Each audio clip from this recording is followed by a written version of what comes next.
Olá, na década de 1960, em Brasília, uma escola secundária, o Centro Integrado de Ensino Médio, revolucionou ao preparar os alunos para a vida. As atividades esportivas e culturais eram uma determinante. A nova base curricular do ensino médio, implantado em 2018, traz um pouco dessa experiência, onde as duas ações realmente se encontram. É o que vamos saber na conversa com Elber Ricardo Vieira, secretário adjunto de Educação Básica do MEC, e Antônio de Pada Gugel, autor do livro CIEM, Uma Escola para a Vida. Secretário, a gente poderia começar essa conversa falando um pouco sobre o que é essa nova base do ensino médio no Brasil que foi implantado a partir de 2018. Maurício, quero cumprimentá-lo, agradecer a oportunidade de estar aqui com vocês, cumprimentar o Antônio e estendo aí a todos os telespectadores, prazer que o Ministério da Educação tem de estar aqui com vocês da TV Senado, prestando esse serviço público, de utilidade pública, de esclarecimento sobre o novo ensino médio. Maurício, nós tínhamos uma urgência na educação brasileira, né? Todos nós sabemos que tivemos ondas na educação brasileira, uma recente na década de 90, de trazer maior acesso à educação básica, mas ainda no ensino médio a gente tinha um cenário muito desafiador, onde quase que apenas metade dos brasileiros que entravam em uma geração na escola de educação básica completavam o seu percurso até o final do ensino médio. Entre vários fatores que foram estudados, a gente pode destacar, isso muito relacionado ao próprio jovem, a questão de uma escola, segundo o próprio jovem, desassociada, muitas das vezes, ao contexto atual. Nós tivemos um enorme avanço de tecnologias, o mundo mudou muito, o mundo cada vez mais trazendo a questão das trilhas individuais, do protagonismo desses jovens, e uma escola ainda muito parecida com aquilo que se via no final do século XVIII ainda.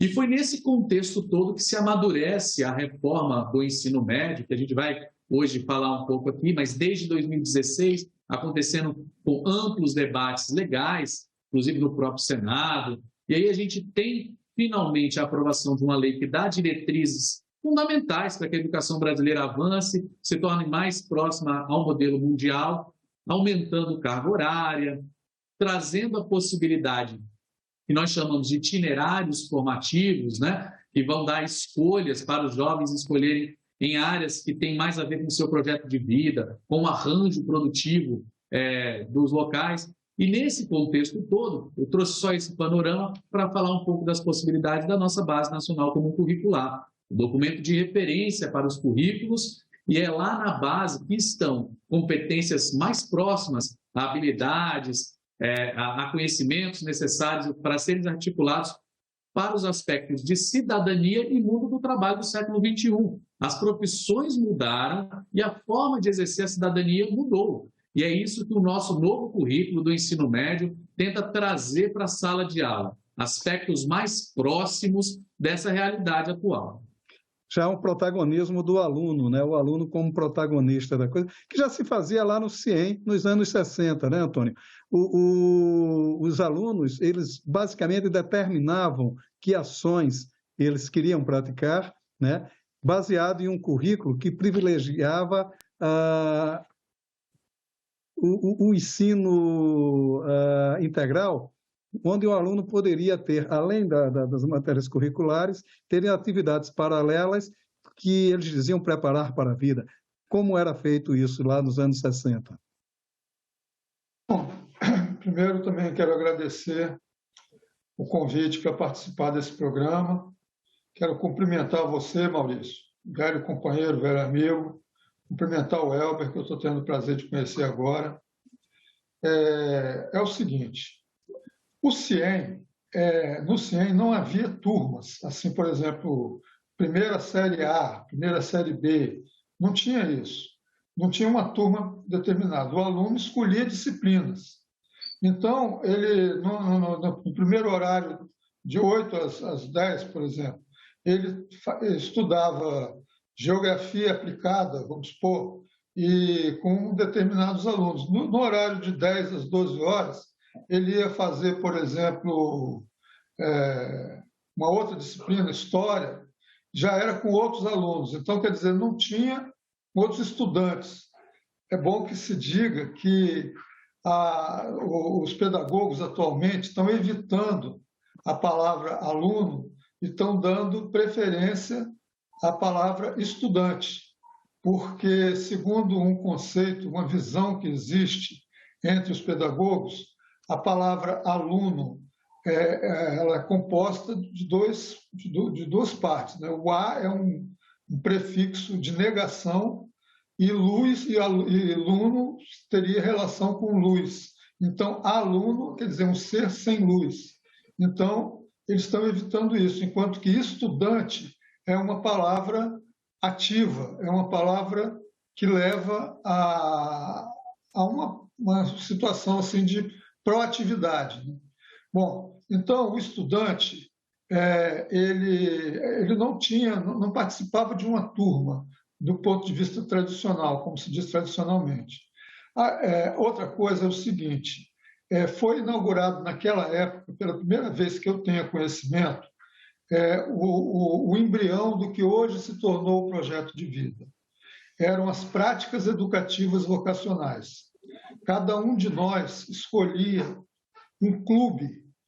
Tinha clube de enfermagem, tinha clube de medicina, tinha clube de mecânica de automóveis, tinha clube até de prática de atividades aeroespaciais. Pelo menos os estudantes do CIEM, eles lançavam foguetes, né? Então tinha um clube que era destinado a isso. No clube de mecânica de automóveis, por exemplo, eram uns meninos de 15, 16 anos que resolveram fazer uma oficina, que foi a oficina Camber. E nessa oficina, foi feito um protótipo de um carro de corrida, o Patinho Feio. E esse carro, ele disputou corridas em Brasília, depois no Brasil inteiro, e começou a ganhar corridas, etc. E aí, desse clube de mecânica de automóveis e da oficina Camber, saíram 3 campeões mundiais, sendo um deles o Nelson Piquet, o outro, o próprio Alex Dias Ribeiro, que foi campeão mundial de Fórmula 3, e um terceiro, cujo nome me foge agora, mas que tem escrito no livro. Então, os clubes, eles, de certa maneira, eles possibilitavam aos alunos uma vivência do que poderia vir a ser no futuro a sua atividade profissional mesmo, né? Nem todos os clubes disponíveis eles tinham essa finalidade imediata. Eu, por exemplo, optei por fazer pilotagem de avião. A gente ia para a base aérea e tinha um simulador de voo e depois, no final, tinha um voo mesmo. E eu não virei piloto. Para o bem dos passageiros, diga-se. Terminou se tornando um nefelibata, porque o jornalista é um pouco isso também, vive nas nuvens, né? Agora, Elber, o que essa experiência pioneira lá, que foi baseada nos princípios educacionais do Darcy Ribeiro e do Anísio Teixeira, eles, de certa forma, remetem ao novo ensino médio? Maurício, é incrível, né? A capacidade do povo brasileiro de você ver, estamos falando de uma experiência, Antônio relata uma experiência já, talvez completando aí 40 anos, né? Talvez um pouco mais, né, Antônio? Mais do que 50. Mais de 40 anos, e como é uma experiência tão inovadora que repercute hoje, não vou falar para o modelo brasileiro, mas para aquilo que se pensa em educação no mundo. A legislação brasileira, aliás, é muito elogiada no mundo pela sua possibilidade de inovação. E eu acho que o novo ensino médio, ele tenta trazer, vou trazer alguns aspectos que o Antônio traz, e que ele traz aqui como boas experiências e o desejo que essas... Sim. Desculpe interromper só um minutinho. É porque o CIEM ele foi feito para ser um laboratório pedagógico. Então, a função dele era testar técnicas pedagógicas com essa finalidade de, no futuro, essas técnicas serem adotadas no Brasil inteiro. Aí, devido a uma série de circunstâncias, inclusive políticas, isso não foi aplicado de imediato, mas veio agora com a Constituinte de 88, que foi tornado lei, essa Base Nacional Comum Curricular que está sendo agora aplicada. Por favor.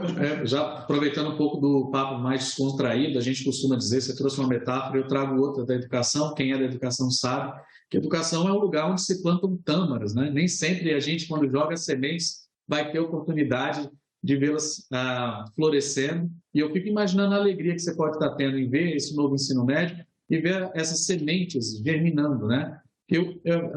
Pegando um pouco do que o Maurício provoca a gente aqui, acho que a primeira coisa, Maurício, uma escola, a escola brasileira começou por toda essa necessidade de universalização a um modelo que tinha uma carga horária baixa.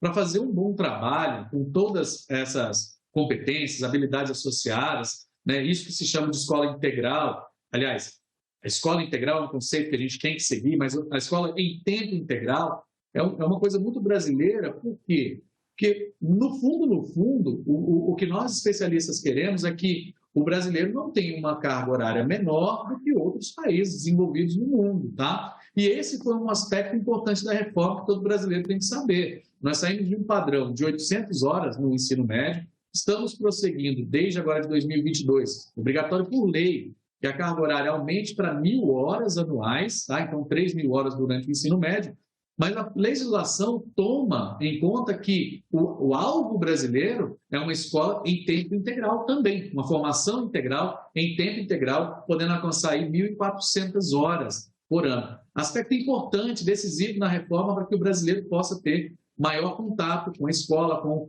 os aspectos de formação. Trazendo um pouco do que o Antônio trouxe, né, eu acho que projeto de vida conversa com esse conceito do novo ensino médio, que é o da flexibilidade.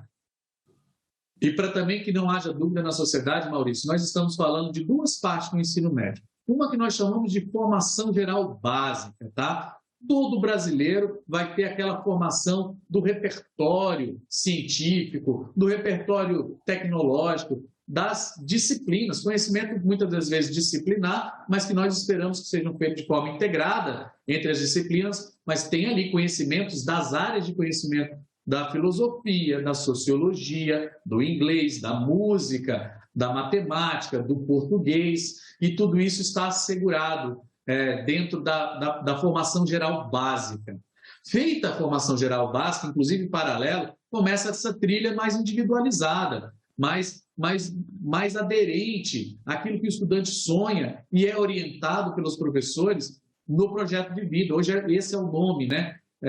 Algumas redes fizeram do projeto de vida um componente, outros não, deixaram um pouco mais transversal a questão do projeto de vida. Mas o projeto de vida, em geral, é autoconhecimento, conhecimento do outro, conhecimento de oportunidades no mercado de trabalho que possam orientar decisões autônomas, o ganho de autonomia pelo estudante durante o percurso dele do ensino médio.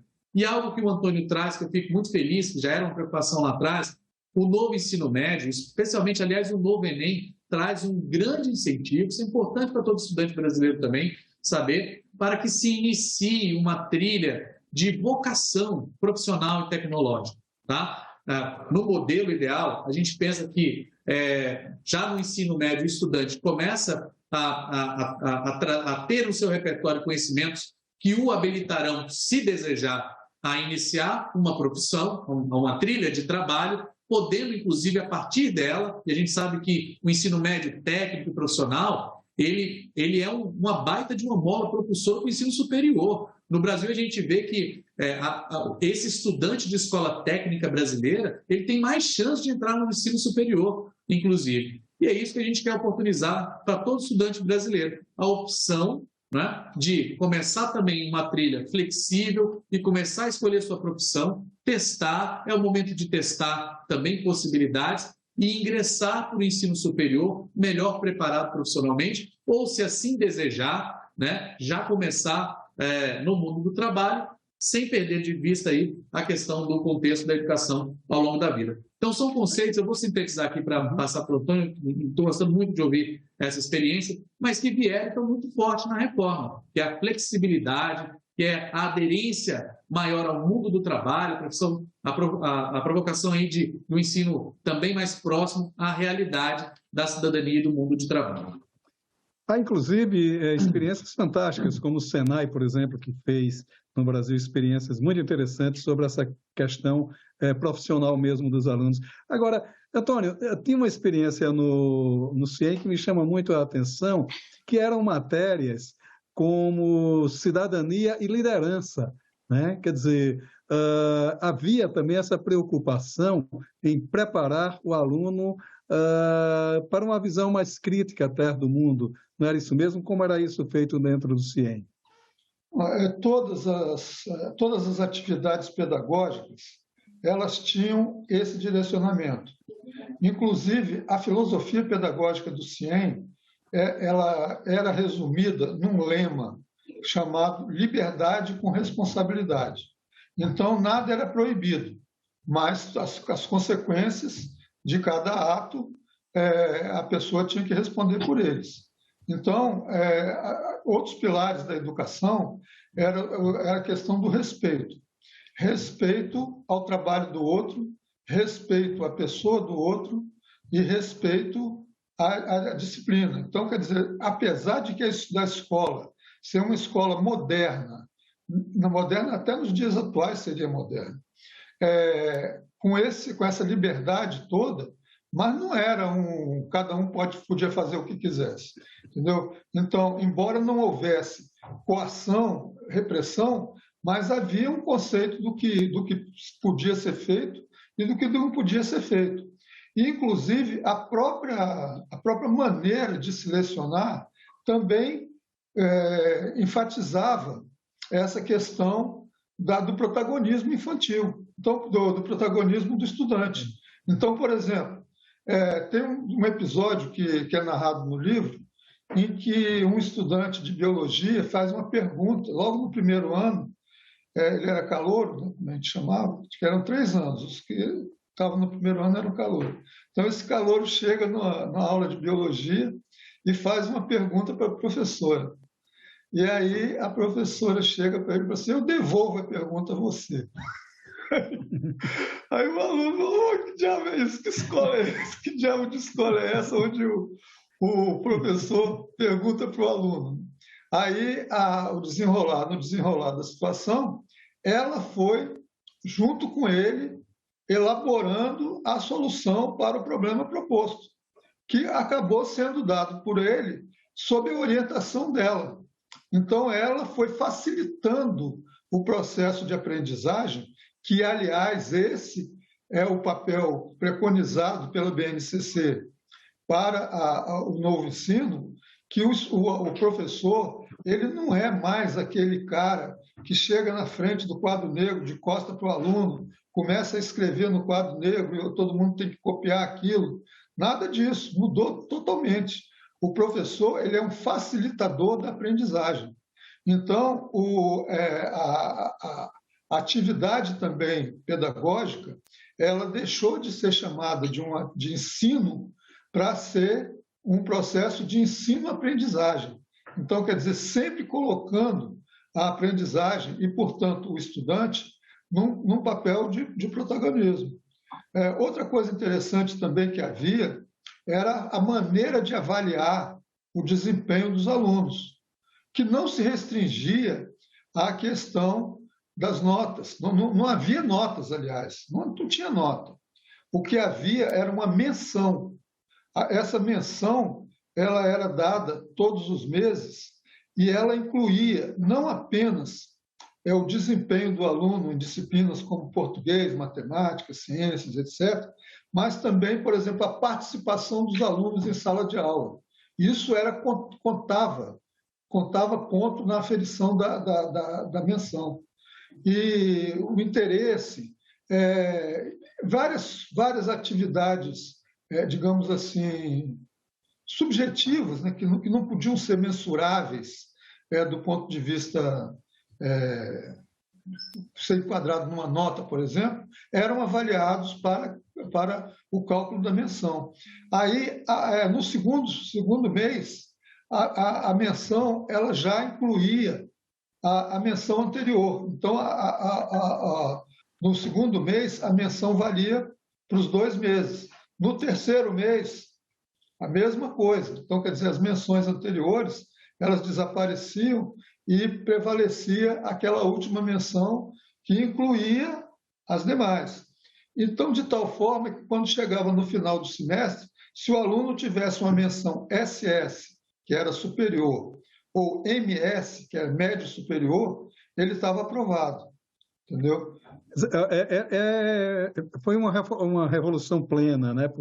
E eu estou preocupado porque o nosso tempo está curto e o assunto é muito instigante, mas é uma experiência curiosa, né? Também essa questão da multiplicidade de fatores para avaliar o aluno. Esse novo ensino médio ele já chegou a esse tipo de conceito, onde vai o conceito além da mera prova aplicada? Eu vou aproveitar a provocação, Maurício, para dizer assim, o novo ensino médio, ele já chega e alcança esse conselho trazido aqui pelo Antônio, de extrapolar um pouco essa questão que era muito comum, do quase monopólio do conhecimento do professor, dado que as fontes de informação eram muito mais restritas, né? Estavam basicamente em livros, imagina. Mesmo no meu tempo, o que o professor falasse, o que estava escrito no livro, o que passasse na televisão, basicamente quase ninguém até se desafiaria a questionar. Hoje não, há uma multiplicidade de fontes de informação, né? Há não só fontes de informação, mas também há formas educadoras que ultrapassam a sala de aula e tudo isso é bem-vindo. E aí o Antônio traz essa questão que é tratada nas formações que o Ministério da Educação, por exemplo, já disponibilizou, que é o papel do professor como facilitador, como também dando ao professor, por exemplo, a possibilidade de usar a tecnologia como aliada. Vou dar um exemplo concreto, Maurício. Hoje, o ensino médio possibilita que 20% da carga horária seja feita com metodologias à distância, inclusive, tá? E o que o Ministério da Educação também está tentando fazer? Uma rede chamada Rede de Educação Híbrida para o Ensino Médio, para que as redes estaduais e mesmo a rede federal, os nossos IEPs, possam aportar com conteúdo, com aulas, com experiências de aprendizagem que beneficiem todos os cidadãos. Por quê? O Brasil é muito diverso e o que o Ministério da Educação quer é que todo brasileiro tenha a possibilidade de alcançar os benefícios do novo ensino médio. Então, muitas das vezes, se ele não conseguir, por algum motivo, alcançar, por causa de uma estrutura um pouco mais carente em um estado ou em um município, a gente quer que essa rede ajude a esse estudante não ficar para trás em termos de possibilidades de aprender, não apenas no seu espaço físico da sala de aula, mas abrindo as possibilidades tecnológicas para experiências de aprendizagem produzidas por parceiros. Sobre o ponto da avaliação, eu trago uma coisa importantíssima, Maurício, que é o novo Enem. Tá? O novo Enem, ele sinaliza já para uma integração entre áreas. O que esse estudante que está entrando agora no ensino médio, o que se espera dele? Espera não um processo de memorização, não um processo, não. O que se espera com o novo Enem, o documento está divulgado no site do Ministério da Educação, é que o estudante tenha a possibilidade de pensar criticamente, de trazer repertório de várias áreas do conhecimento para se posicionar, como temas como as mudanças climáticas, as guerras e os conflitos atuais, e ele possa ter repertório para se posicionar quanto a isso, e cada vez mais numa lógica que vai modificando daquela prova do certo, errado, objetivo, e vai caminhando para uma prova cada vez mais aberta, que necessita que a posição seja escrita, expressa ali da forma escrita. Acho que são coisas que são importantes, precisam guiar de alguma forma a avaliação na sala de aula, esses aspectos. Nós queremos um estudante que esteja preparado para ser cidadão brasileiro e para dar sua contribuição no seu local, no seu país e mesmo no mundo.